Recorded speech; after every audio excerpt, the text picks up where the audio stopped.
जब मोहब्बत का दावा किया है तो मोहब्बत ये नहीं है कि हम जुबान से कहते हैं कि हम मुहिब हैं, बल्कि मोहब्बत जो है वो इम्तिहान मांगती है। मोहब्बत हो तो फिर करबलाएं सजती है, मोहब्बत हो तो फिर पाबजोला किया जाता है, मोहब्बत हो तो फिर जेल की सलाखों के पीछे भी खड़े होके या रसूलुल्लाह तेरे चाहने वालों की खैर के नारे लगाए जाते हैं। तो मोहब्बत इम्तिहान मांगती है, मोहब्बत तकाजा करती है कि अब इम्तिहान दो। हमारे उस्ताद पढ़ा करते थे, आशिक आशिक हर कोई आखे पर आशिक बनता मर के, जहर प्याला कोई नहीं पींदा पर आशिक पींदा भर के। तो जब मोहब्बत का दावा किया है तो उसके तकाजे निभाने पड़ेंगे। हमारा दीन हमसे तकाजा करता है कि हम अच्छे आमाल का जखीरा जमा करें। तीसरी बात जो इरशाद फरमाई, वतवासौ बिल हक, हक की वसीयत। हक, हक से मुराद क्या है? इमाम कुर्तुबी ने यहाँ 3 कौल बयान किए हैं। हक से मुराद इस्लाम है, हक से मुराद तौहीद है और हक से मुराद कुरान है। यानी अगर इस्लाम लाए हो तो पहली बात यह है कि ईमान लाने के बाद तुम्हारा वजीफा अमल इतना मजबूत होना चाहिए कि तुम दूर से पहचाने जाओ कि तुम हुजूर के गुलाम हो। ये ना हो कि लोग पूछे तुम कौन होते हो और तुम पासपोर्ट पेश करो, ये देखो मजहब के खाने में इस्लाम लिखा हुआ है। मेरे उस्ताद फरमाया करते थे, साहब ये ना हो कि लोग तुम्हें पूछें और तुम्हें बताना पड़े कि ये देखो मजहब के खाने में इस्लाम लिखा हुआ है। आप फरमाया करते थे, तुम्हारी वज़ाकता, तुम्हारा तर्ज जिंदगी, तुम्हारा अंदाज़ मुआशरत ऐसा होना चाहिए तुम दूर से चले आ रहे हो, लोग पहचान के कहें वो देखो आका का गुलाम आ रहा है। और ये तुम्हारी पहचान कब्र में भी होनी चाहिए और ये तुम्हारी पहचान हशर में भी होनी चाहिए। जब तुम लहद में जाओ तो मुनकर नकीर भी पहचाने कि ये हुजूर का गुलाम आ गया, और जब लहद से निकलो हशर में भी पहचाने जाओ ये मुस्तफ़ा जाने रहमत का गुलाम आ गया। अपनी वज़ाकता और अपना तर्ज जिंदगी ऐसा बताओ कि दूर से पता चले कि हुजूर के गुलाम हैं।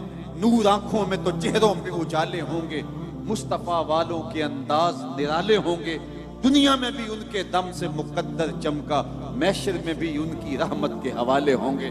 तो हमने अपने अंदाज़े जिंदगी को हुजूर के तरीका हयात के मुताबिक बनाना है। तीसरी बात इरशाद फरमाई, हक के दामन को थाम। आज हमारा तर्ज अमल और रवैया ये हो गया कि हमें क्या लगे, और इसने मुआशरत को चाट के रख लिया है। ये तर्ज जिंदगी और ये रवैया, हर बंदा कहता है कि सानू की लगे, हमें क्या लगे, हमें क्यों नहीं लगे।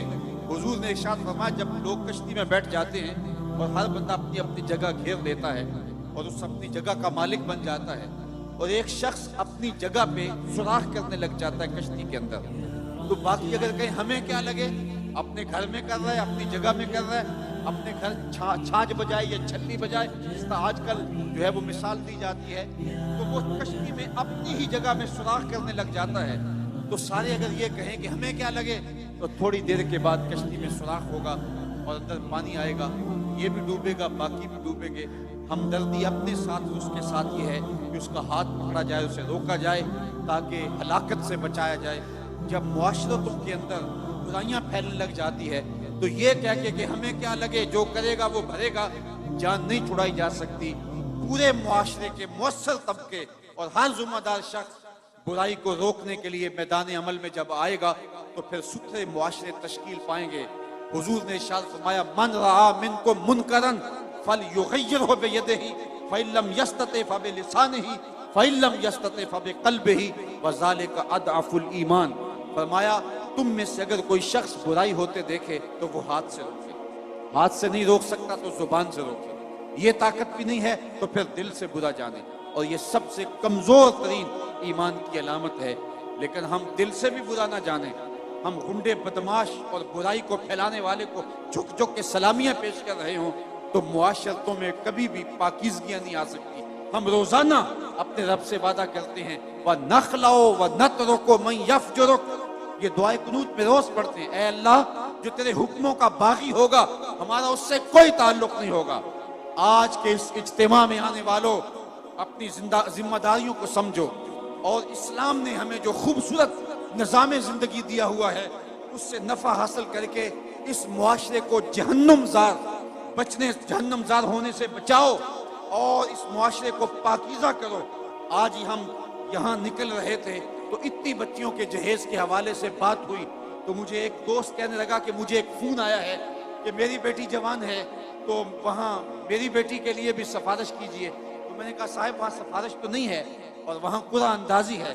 तो एक सूफी शौकत अली कादरी साहब कितनी बेटियों का जहेज देंगे, 100, 50, 2000 कितनी बेटियों के लिए वो जहेज फराहम कर लेंगे। हमें अमली तौर पे जुद्दोजहद करनी चाहिए कि मुआशरे के अंदर से इस रस्म बद को मिटाया जाए और हम एक ऐसा पाकीज़ा मुआशरा तश्कील दें कि जहाँ जो है वो इंसानी कदरों का हिया हो और मुआशरे के अंदर जो फैली हुई गलास्तें हैं और गलत रसूमात हैं जिन्होंने मुआशरे का सुख छीना हुआ है। आप क्या अंदाजा कर सकते हैं उस बूढ़े गरीब वालदैन का जिसको कभी बाजार में जाके दिहाड़ी भी नहीं मिलती और उसकी दहलीज के ऊपर जवान बेटियां बैठी हैं और उनका रिश्ता कोई इसलिए कबूल नहीं करता कि इनके गरीब माँ बाप के साथ जहेज, उनके पास जहेज के लिए देने के लिए कुछ मौजूद नहीं है। तो वो क्या किसी ने कहा किताबे ज़ीस्त का एक और बाप बीत गया, जहेज बन न सका और शबाब बीत गया। आज कितनी बेटियों के शबाब बीत रहे हैं और वो बुढ़ापे की दहलीज में जा रही हैं और बूढ़े माँ बाप जहेज देने की पोजीशन में नहीं है। क्या हम इस जालिमाना रस्म के खिलाफ खड़े नहीं होंगे?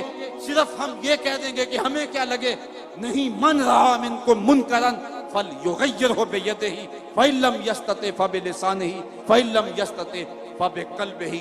ये हमारी जिम्मेदारी है कि हम बातिल जो है वो निज़ाम के खिलाफ, बातिल फिक्र के साथ और मुआशरती बुराइयों के खिलाफ पूरी कुव्वत के साथ खड़े होकर के एक पाकीज़ा मुआशरत की तश्कील के लिए कोशा हो जाएं।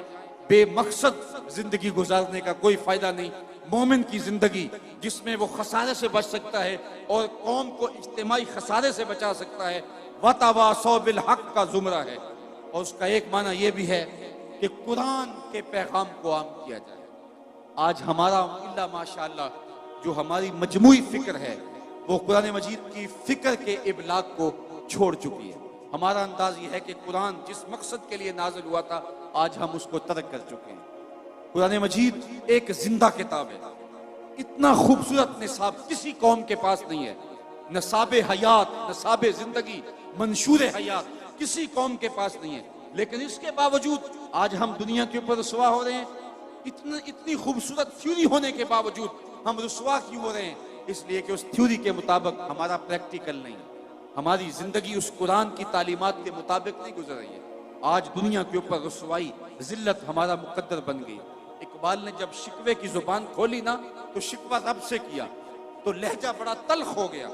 तेरे काबे को जबीनों से बसाया हमने, नौ इंसानी को गुलामी से छुड़ाया हमने, सफाए दहर से बातिल को मिटाया हमने, तेरे कुरान को सीनों से लगाया हमने। फिर भी हमसे गिला है कि वफादार नहीं, हम वफादार नहीं, तू भी तो दिलदार नहीं। बड़ा सख्त लहजा था, लेकिन जब जवाब आया तो सारा नशा उतरता है। लफ्ज वही है, सिर्फ सीगा बदलता है। जब कहा ना कि तेरे काबे को जबीनों से बसाया किसने, तो जवाब आया मेरे काबे को जबीनों से बसाया किसने, नौ इंसानी को गुलामी से छुड़ाया किसने, सफाई दहर से बातिल को मिटाया किसने, मेरे कुरान को सीनों से लगाया किसने, थे तो आबाब तुम्हारे ही मगर तुम क्या हो, हाथ पे हाथ धरे मुंतजरे फरदा हो, हर कोई मस्ते मैं ज़ौक़े तन आसानी है, तुम मुसलमान हो ये अंदाज़े मुसलमानी है, हैदरी फक्र है नए दौलत उस्मानी है, तुमको असलाफ से क्या निस्बत रूहानी है, वो मुअज़्ज़ज़ थे ज़माने में मुसलमान होकर, तुम खार हुए हो तार के कुरान होकर। आज किताब हमने इसलिए रखी है कि बेटी को जब रुखसत करेंगे तो कुरान के साए तले से गुजार देंगे। जब लड़ाई हो गई तो कसम के तौर पे कुरान को सर पे उठा लेंगे। नई दुकान बनाई है, मकान बनाया है, बच्चों को बुला के कुरान पढ़ा लेंगे। बूढ़े फौत हो जाएंगे तो इस कुरान मजीद की तिलावत करवा के उनको इसाले सवाब करेंगे।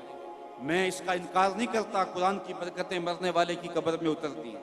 मैं इसका इनकार भी नहीं करता, कुरान के नूर के मुकाबले में कोई नार नहीं ठहर सकती। जिन भगाने के लिए ये अच्छा नुस्खा है। मैं इस बात का भी इनकार नहीं करता कि मकान में पढ़ाओ तो बरकत होगी, लेकिन मेरा नुक्ता नजर वही है जो इकबाल की फिक्र है। बंदे सूफी मिल्ला मुल्ला असीरी हयात हिकमत कुरान गिरी बायातश तुरा कारे जुजी नेज यासीन आसां बमेरी। इकबाल कहता है तू जाहिल सूफी और काहल मुल्ला के ऐसे फंदे में फंसा कि तूने कुरान से जिंदगी तलाश नहीं की। कुरान की आयतों से तुझे सिर्फ इतना सरोकार है, जब तेरे बूढ़े की रूह अटक गई तो तू सूरा यासीन लेके बैठ गया कि मैं कुरान की तिलावत करूं, सूरा यासीन पढ़ूं तो इसकी रूह आसानी से निकल जाए। इकबाल कहता है इसमें कोई शक नहीं, उसकी रूह आसानी से निकल जाती है, लेकिन अफसोसनाक पहलू यह है कि इस कुरान से भी तूने मरना सीखा, काश इस कुरान से जीना सीख लिया होता।